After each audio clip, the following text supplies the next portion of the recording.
What if everything you think you know about this team is only half the story? Because behind every great football nation, there are moments of glory, hidden struggles, and decisions that changed history forever. And today, we are going to explore a question that millions of football fans around the world have wondered for over 2 decades. Were Italy and Spain robbed at the 2002 FIFA World Cup?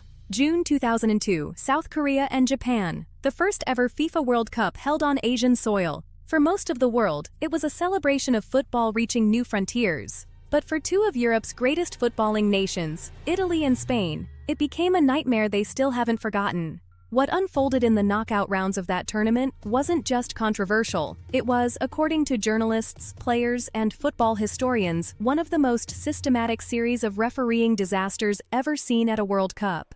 And at the center of it all were 2 games that made the entire football world ask a very uncomfortable question. Was this sport or was this theater? On June 18, 2002, Ecuadorian referee Byron Moreno was appointed to oversee the round of 16 clash between tournament favorites Italy and co-hosts South Korea in Daejeon. Italy came into that match as one of the most experienced teams in world football, 4-time World Cup winners, a squad loaded with world-class talent: Francesco Totti, Alessandro Del Piero, Paolo Maldini, Christian Vieri. These were not ordinary players. These were legends of the global game. Italy took the lead through Vieri. They were the better team. They were in control. And then the match was taken away from them. Moreno's performance drew sharp criticism for multiple decisions. He ignored a reaction foul where Kim Tae-young elbowed Alessandro Del Piero directly in the face inside the penalty area.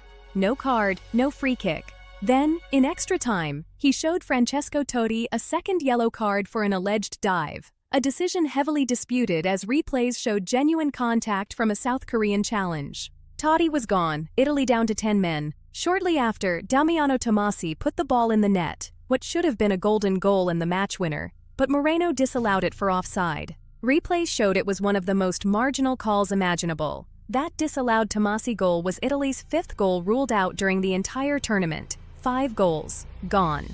In the 117th minute, South Korea scored through Ahn Jung-hwan to win 2-1. Italy were eliminated. The electronic fallout was immediate. 400,000 emails flooded FIFA's servers to complain about the officiating decisions. The volume was so overwhelming, it crashed FIFA's system entirely. But the story wasn't over, because South Korea had one more European giant to face. When South Korea knocked out Spain on penalties in the quarter-finals, the fury of the European media multiplied tenfold. This time, Egyptian referee Gamal Al Ghandour was at the center of the controversy. Having disallowed 2 perfectly legitimate Spanish goals during the match, Spain's Fernando Morientes had a goal disallowed in extra time. Earlier in the match, Al Ghandour had ruled out 2 more Spanish efforts in regular time. And in the 119th minute, with Spain about to take a crucial corner, the referee blew his whistle to end the game. Spanish captain Ivan Helguera called it a robbery. The Spanish press went further,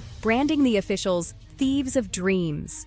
FIFA dismissed the incidents as human error. Paul Hayward, writing in The Telegraph at the time, stated plainly, "The records say that the Koreans knocked out Spain in a penalty shootout. The records are a lie, and this tournament has descended into farce." The tragedy of 2002 isn't just about decisions in isolation, it's about the players who were robbed of their moment. Francesco Totti, one of the most gifted footballers of his generation, was sent off in extra time on the biggest stage of his career. He never played at another World Cup where Italy was a genuine contender.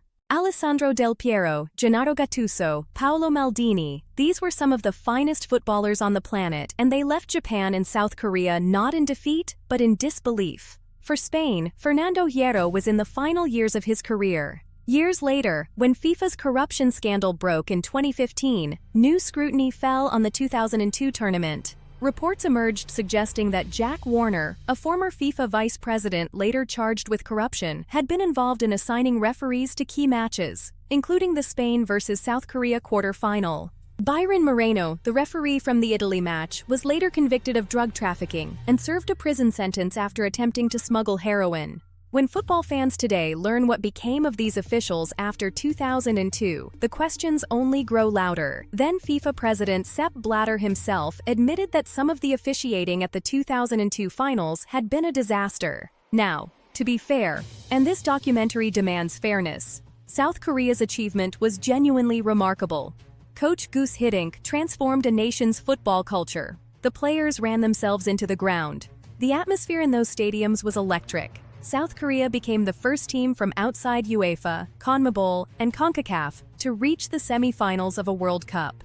That is a historic fact that belongs to them. Anger can also mask the reality that Italy's performance in 2002 was genuinely poor. They spent much of the tournament launching aimless balls forward. But "you played badly" and "you were robbed" are not mutually exclusive statements. Both can be true. And the weight of evidence, the disallowed goals, the phantom red cards, the corrupted officials, suggests that in 2002, the line between competition and manipulation was dangerously blurred.